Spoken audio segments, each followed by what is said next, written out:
사랑하는 교우 여러분께 귀하신 주님의 이름으로 문안합니다. 계절의 여왕이라고 하는 5월이 시작이 되었습니다.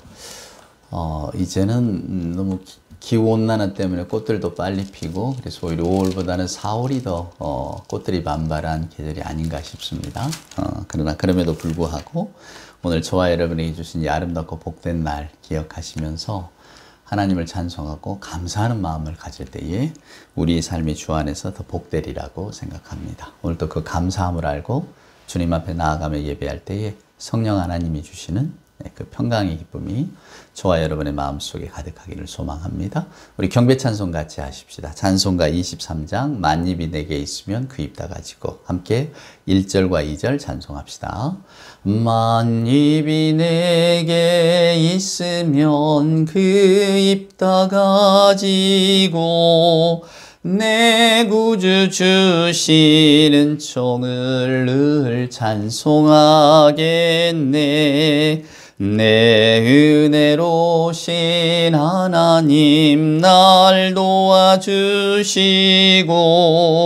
그 크신 영광 널리 펴 다 알게 하소서.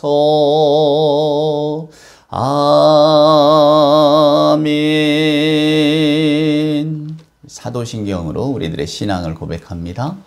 전능하사 천지를 만드신 하나님 아버지를 내가 믿사오며 그 외아들 우리 주 예수 그리스도를 믿사오니 이는 성령으로 잉태하사 동정녀 마리아에게 나시고 본디오 빌라도에게 고난을 받으사 십자가에 못 박혀 죽으시고 장사한 지 사흘 만에 죽은 자 가운데서 다시 살아나시며 하늘에 오르사 전능하신 하나님 우편에 앉아 계시다가 저리로서 산자와 죽은 자를 심판하러 오시리라. 성령을 믿사오며 거룩한 공회와 성도가 서로 교통하는 것과 죄를 사하여 주시는 것과 몸이 다시 사는 것과 영원히 사는 것을 믿사옵나이다. 아멘. 성시를 교독합니다. 오늘 함께 교독할 성시는 교독문 25번입니다.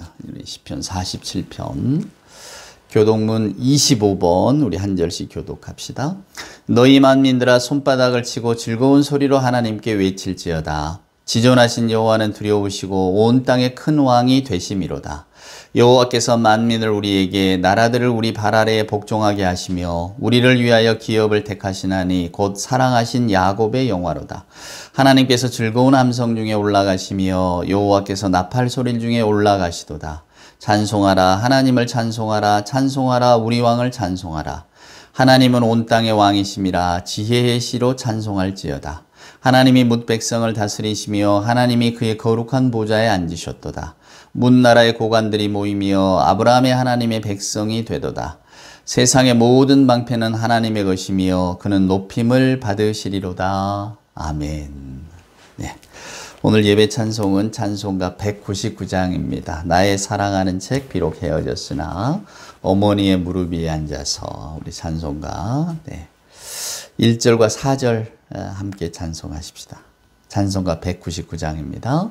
나의 사랑하는 책 비록 헤어졌으나 어머니의 무릎 위에 앉아서 재미있게 듣던 말 그때 일을 지금도 내가 잊지 않고 기억합니다. 귀하고 귀하다 우리 어머니가 들려주시던 재미있게 듣던 말 이 책 중에 있으니 이 성경 심히 사랑합니다. 그때 일은 지나고 나의 눈에 화나오 어머니의 말씀 기억하면서 나도 시시때때로 성경 말씀 읽으며 주의 뜻을 따라 살려 합니다. 귀하고 귀하다 우리 어머니가 들려주시던 재미있게 듣던 말 이 책 중에 있으니 이 성경 심히 사랑합니다.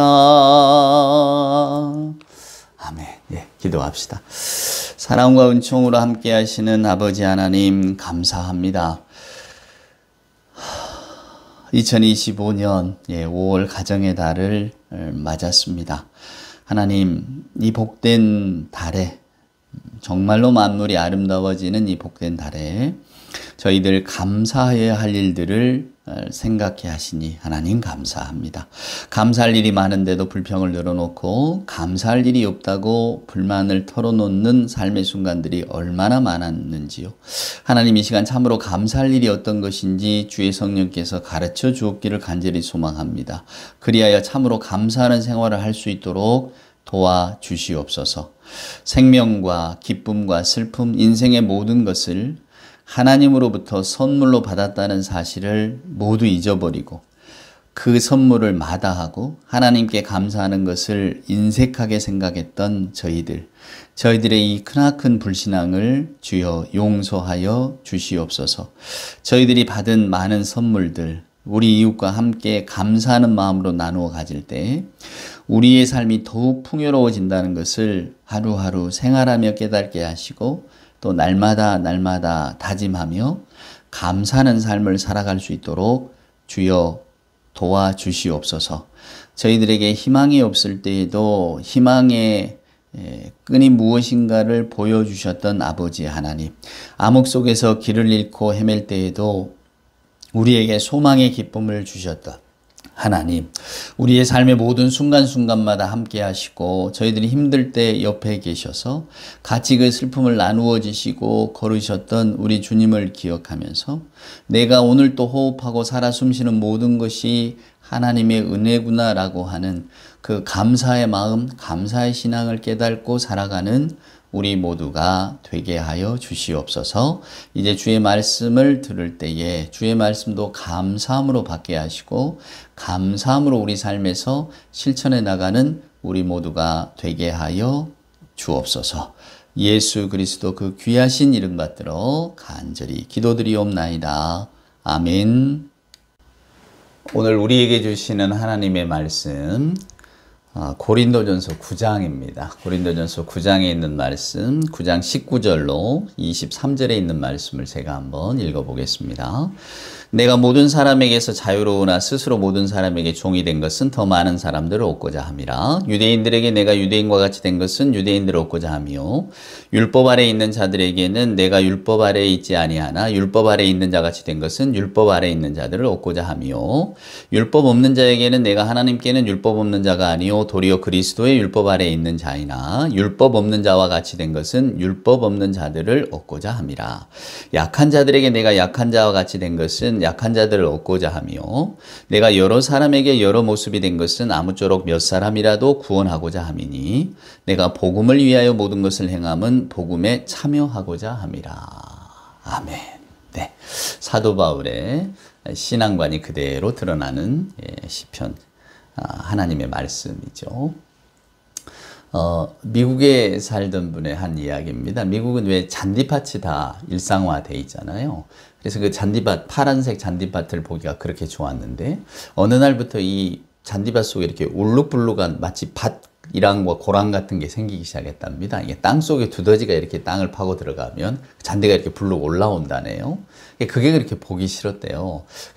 저 두더지를 좀 없애야 되겠는데 어떻게 잡나 그랬더니 어떤 분이 풍선껌으로 잡을 수 있다 그러더래요. 풍선껌을 잔뜩 이렇게 좀 씹다가 두더지가 이렇게 파고 들어간 땅, 그리고 마지막에 끝난 땅, 거기를 이렇게 파헤쳐서 거기다가 풍선껌을 덩어리치 놔두면 이 두더지가 그 달콤한 풍선껌을 먹으려고 냄새에 끌려와서 그걸 먹는답니다. 그러면 이제 고개 여기에 두더지가 걸릴 거 아닙니까? 그러니까 그거 먹다가 이제 질식해서 죽는다고.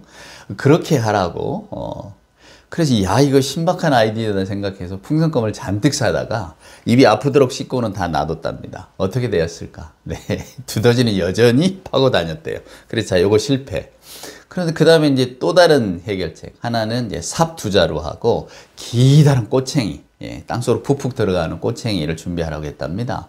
그래서 요렇게 보면 두더지가 요렇게 땅을 파고 갈 때에 시작한 곳에다가 땅을 삽을 굽이 찔러 놓고 그 다음에 끝나는 데서 삽을 찔러 놓은 다음에 그 불룩한데 거기 두더지가 오고 갈 거 아닙니까? 그걸 막 새꼬챙으로 찌르라고. 그러면 그 안에서 꼬챙이에 찍혀 죽을 거라고. 그래서 자기가 삽도 사고 쇠꼬챙이도 샀대요. 근데 이렇게 생각해 보니까 도대체 언제 두더지가 파기 시작하고 언제 끝나는지를 계속 지켜보고 있어야 되잖아요. 그래야 시작하고 빨리 삽을 찢고 꼬챙이를 사용하고 하니까 그거 얼마나 그 시간 낭비고 그런 시간이 어디 있겠습니까? 그래서 결국 포기를 했대요. 아이고야, 저거 속상하긴 하지만 잡을 수가 없구나. 그런데 어느 날 보니까 잔디가 불룩하지 않더랍니다. 이제 땅속에 먹을 것이 없어졌으니까 두더지가 다 사라진 거예요. 자, 사랑하는 여러분, 우리는 우리 앞에 놓여져 있는 문제점들을 어떻게든 해결하려고 애를 씁니다. 그리고 한번 이렇게 눈에 거슬리기 시작하면 그것이 계속 마음에 남아요. 그래서 우리를 불편하게 하고 힘들게 합니다. 어떤 정황이나 사건뿐만이 아니라 어떤 마음의 생각이나 사고, 신념들도 다른 게 끼어들고 나를 힘들게 하면 그것을 어떻게든 해결하려고 노력을 합니다. 근데 그 노력이라고 하는 것이 쉽지가 않지요. 그래서 사랑하는 여러분, 우리는 그것 때문에 고민하고 갈등이 생기고 뭐가 문제가 많이 일어납니다. 오늘 저는 이 사도 바울 선생님의 삶을 한번 곰곰이 생각해 보았어요. 자, 첫째는 사도 바울이 어떤 사람이었을까? 아마 오늘날에 태어났더라면 사도 바울은 아마 고급 공무원이 틀림없이 됐을 것 같습니다. 아니면 제가 뭐 이렇게 군생활도 한 7년 했는데 좋은 군인이 될 수도 있었겠죠. 왜냐하면 성격이 분명한 사람, 자기 신념이 확실한 사람입니다. 제가 아까 고급 공무원이 될 것 같다는 이야기는 그냥 공무원의 스타일은 되는 건 되는 거고 안 되는 건 안 되는 거잖아요. 그냥 일반적인 걸 이야기하는 겁니다. 모든 분들이 그렇다는 게 아니라 일반화시켜서 단순하게 그냥 그 특징만을 이야기하는 건데 그렇지 않은 분들도 있으니까 뭐. 그렇지만 하여간 여러분 언뜻 딱 떠오르기를 이건 맞는 거야, 이건 틀린 거야. 성격상 분명한 사람이었습니다. 그래서 사도 바울은 어려서 물론 명민하게 자기가 유대인의 랍비가 되고자, 율법학자가 되고자 애도 많이 쓰고, 그리고 실제로도 높은 자리에 올라갔던 사람입니다.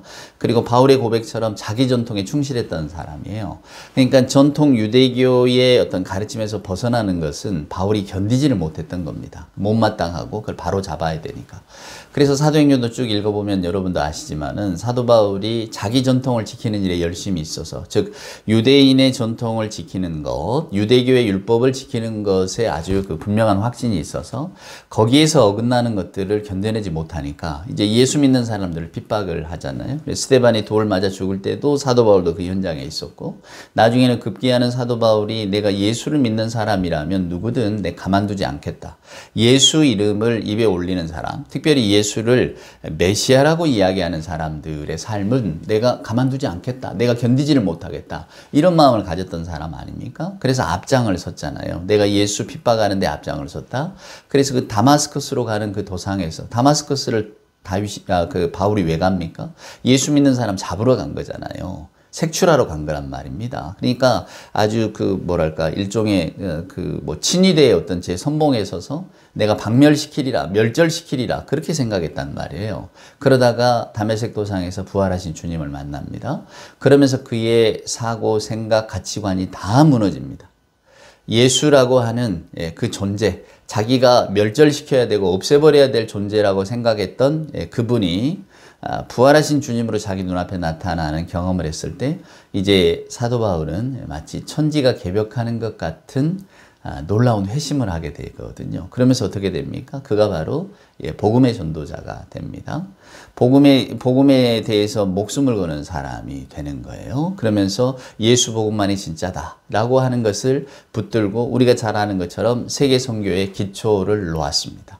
그러면 저나 여러분은 이제 상상할 수 있습니다. 그래, 사도 바울은 원래 성격이 분명한 사람이었지. 얼마나 또렷또렷하고 똑똑한 사람이었는지 몰라. 근데 그런 사도 바울이 어떤 일을 행할 때에 예수를 이제 그 전에 핍박했잖아요. 근데 이제 예수를 내가 믿어야 되겠다 생각했다면 얼마나 철저히 믿었을까.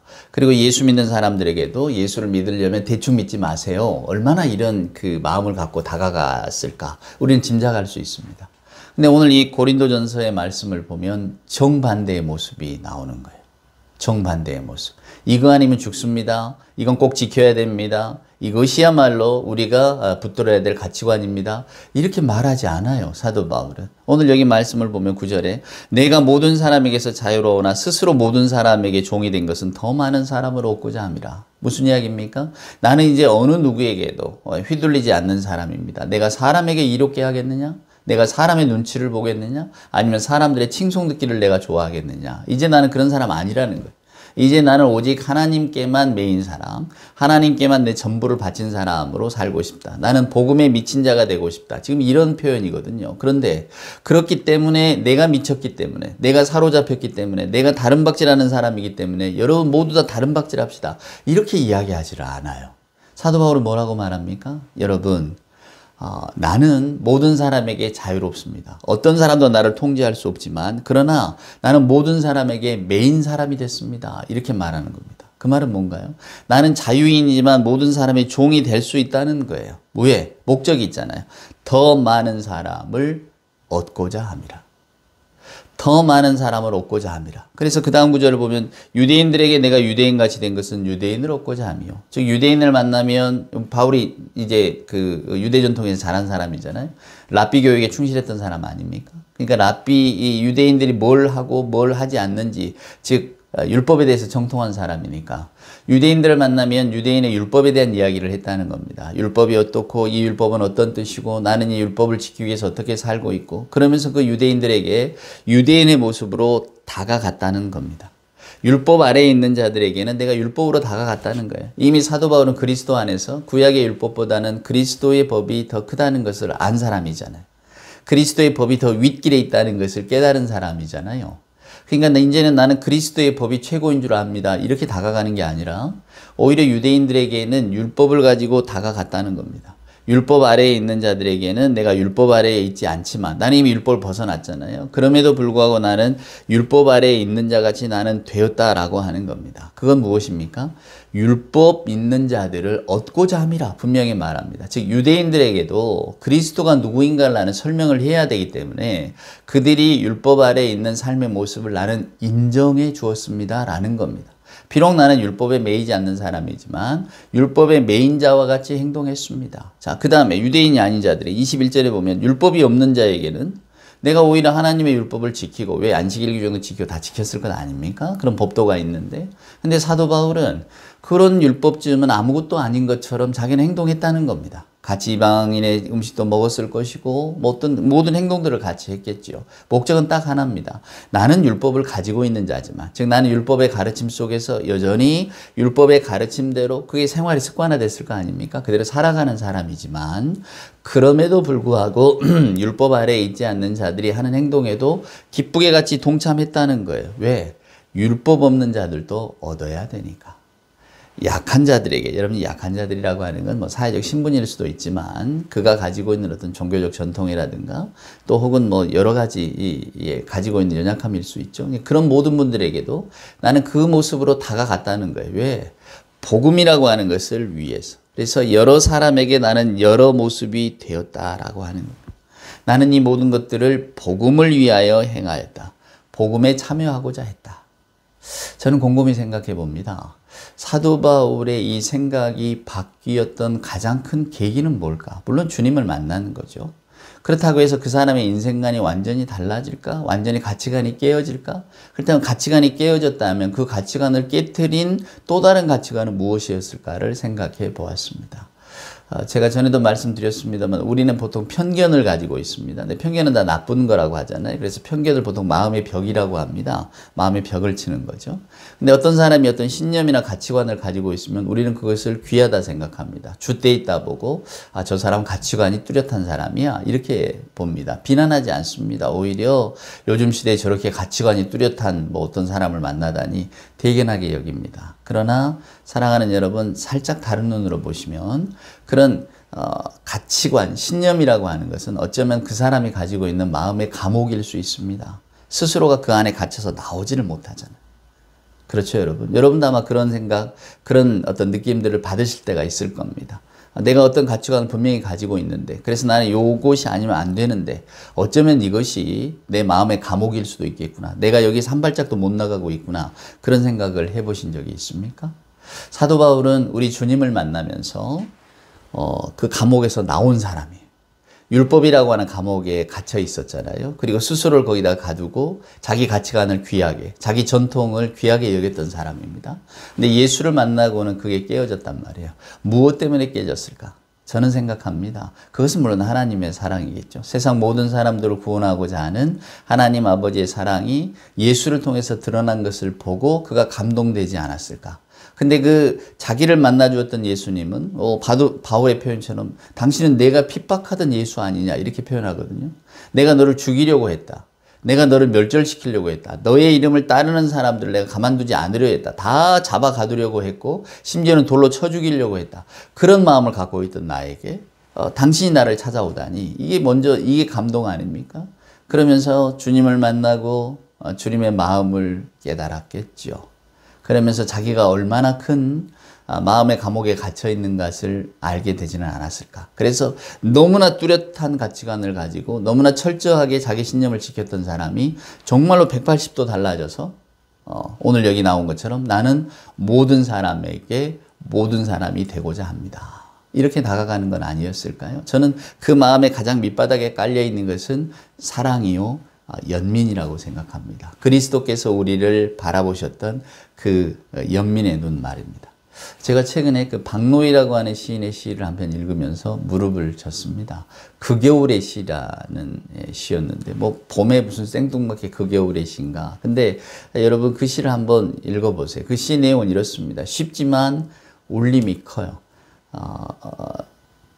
문풍지 오는 겨울밤이면 윗목 물그릇에 살얼음이 오는데 할머니는 이불 속에서 어린 나를 끌어안고 몇 번이나 혼잣말로 중얼거리시네. 오늘 밤 장터의 거지들은 괜찮을란가? 소금 창고 옆 문둥이는 얼어 죽지 않을련가? 뒷산의 노루 새끼들은 굶어 죽지 않을란가? 아, 나는 지상에서 가장 아름다운 신앙송을 들으며 잠이 들곤 했었네. 찬바람아 잠들어라. 해야 어서 떠라. 한겨울 얇은 이불에도 추운 줄 모르고 왠지 슬픈 노래 속에 눈물을 훔치다가 눈산의 새끼 노루처럼 잠이 들곤 했었네.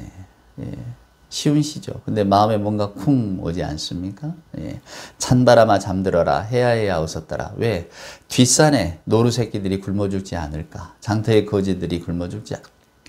결국 나 말고 타인의 존재 혹은 노루는 타인은 아니잖아요. 그렇지만 내 말고 다른 생명의 존재에 대한 어떤 연민의 마음을 갖는 것, 이것이야말로 가장 아름다운 시가 아니었을까. 가장 아름다운 자장가가 아니었을까. 이 시인은 그렇게 생각합니다. 저는 우리 예수 믿는 분들의 마음이 그래야 한다고 생각합니다. 먼저는 자기 자신에 대해서 또 주변에 대해서 그리고 우리가 복음을 전할 대상들에 대해서 이런 마음들이 가장 먼저 자리해야 되지 않을까요? 요즘 저는 우리 한국의 교회 또 복음이 다른 모습으로 타인의 눈에 비춰지는 게 참 속상한 사람입니다. 복음이란 이렇게 아름답고 귀한 것인데 복음이 일종의 마치 무슨 마음의 감옥처럼 편견처럼 되어 있잖아요.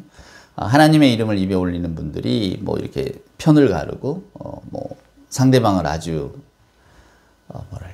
사람 취급도 하지 않고 그리고 또 그런 것들을 선동하고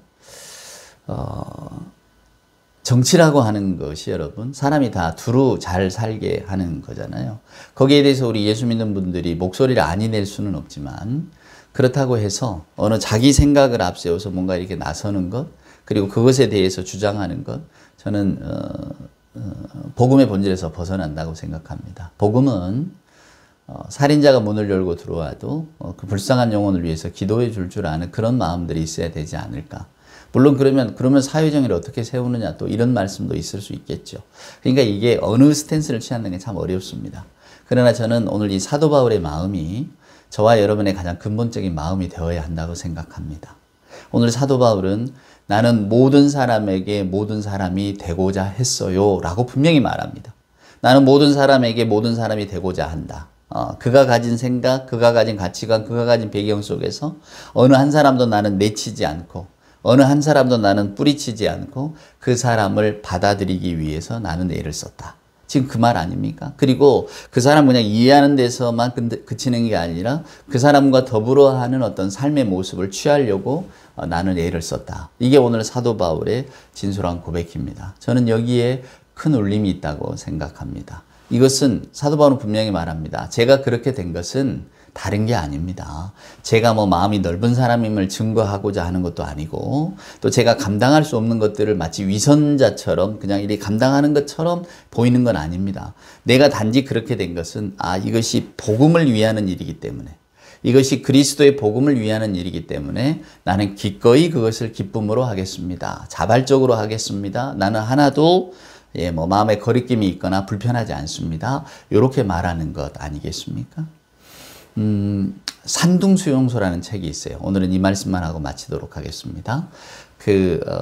랭던 길키라고 하는 분인데요. 이분이 저자입니다. 이분이 1941년, 42년에 중국의 한 신학교에서 복음을 전하고 있었는데, 그때 이제 마침 일본이 이제 중국 땅도 점령을 하잖아요. 그러면서 일본이 진주만을 공습했을 때에 미국에서는 일본 사람들을 다 한 곳에 다 모았습니다. 왜냐하면 이제 그 적성국의 국민이잖아요.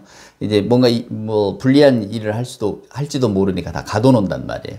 일본도 마찬가지입니다. 그래서 중국 땅에 있는 미국 사람, 영국 사람, 어찌됐건 자기 반대편에 서 있는 사람들을 다 수용소에 집어넣는데 그게 산둥 수용소였습니다. 산둥이라는 곳에 있었던 곳이겠죠. 그냥 거기에서 이제 거의 대부분 기독교인들인데 기독교인들이 모여있는 그 수용소의 현장을 이 랭던 길키라고 하는 분이 체험한 그 책이에요. 재미도 있고 무게도 있고 의미도 깊습니다. 근데 그걸 보면 거기는 물론 아우슈비츠하고는 달라요. 아우슈비츠 수용소는 언제 죽을지 모르잖아요. 근데 그 산둥 수용소에 들어있는 분들은 죽음에서는 벗어난 분들입니다. 일단 견디고 사는 거예요. 대신에 이제 물자가 모자라고, 그쵸 여러분? 뭔가 먹고 사는 게 불편하고 그런 겁니다. 모든 것이 다 제한되는 곳.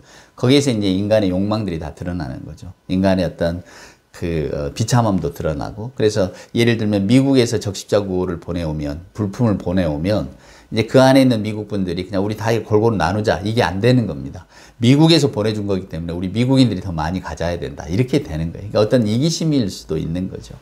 근데 저는 가장 인상적이었던 장면이 어떤 거였냐면 화장실 청소를 한답니다. 근데 그 화장실 청소를 할 때에 원래 예적부터 그저 이렇게 마치 우리가 귀족, 노블리스 오블레주라고 하잖아요. 조금 사회적으로 높은 위치에 있던 분들은 화장실 청소도 기쁘게 한대요. 근데 갑자기 부를 얻거나 갑자기 높은 지위에 오른 사람들은 그걸 감당하지를 못한답니다. 내가 왜 이런 걸 하지? 왜냐하면 옛적에 그런 것들이 아마 되살아나서 그럴지도 모르겠어요. 이제 나는 더 이상 저런 일을 안 해도 된다, 이런 생각들이 있는지도 모르겠습니다. 그러니까 우리는 생각이 반대일 수 있잖아요. 옛적부터 귀족으로 살아온 사람들은 오히려 그런 일을 못할 것 같고, 옛적에 했던 사람들은 다시도 그까짓 거 하지 이럴 것 같은데 그러지 못하더라는 겁니다. 사람의 마음이라는 게 그런가 봐요.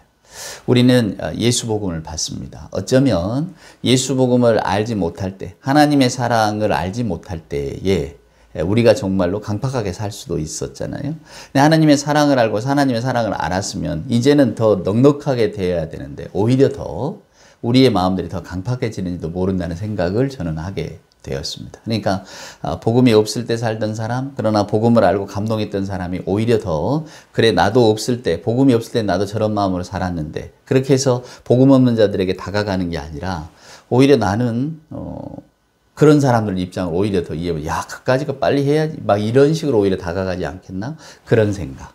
그러나 오늘 사도 바울은 저와 여러분에게 정말로 다른 모습을 보여주었잖아요. 우리가 모든 사람에게 모든 사람이 된다는 것은 저나 여러분이 복음에 더 충실해지고 예수의 마음을 알 때 더 그렇게 나아가지 않을까? 그래서 그리스도의 사랑이 우리의 가치관이나 신념을 뛰어넘을 때 우리도 바울처럼 모든 사람에게 모든 사람처럼 살 수 있게 되지는 않을까? 그런 생각도 잠깐 해보았습니다.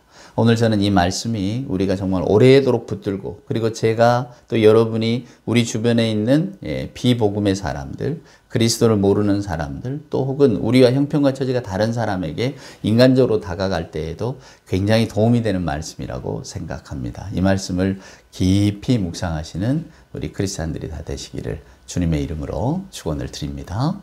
기도합시다. 이제는 우리 구주 예수 그리스도 크신 은혜와 아버지 하나님의 만극하신 사랑하심과 자비하신 성령님의 함께하심이 예배하며 우리의 참모습을 들여다보고 우리도 바울과 같이 모든 사람에게 모든 사람으로 다가갈 수 있기를 소망하는 우리 예배하는 모든 교우들 머리머리 위에와 저들의 생각과 신앙 위에 주님 사랑하시는 복된 교회 위에 이제로부터 영원 무궁토록 함께하여 주옵기를 간절히 축원하옵나이다. 아멘.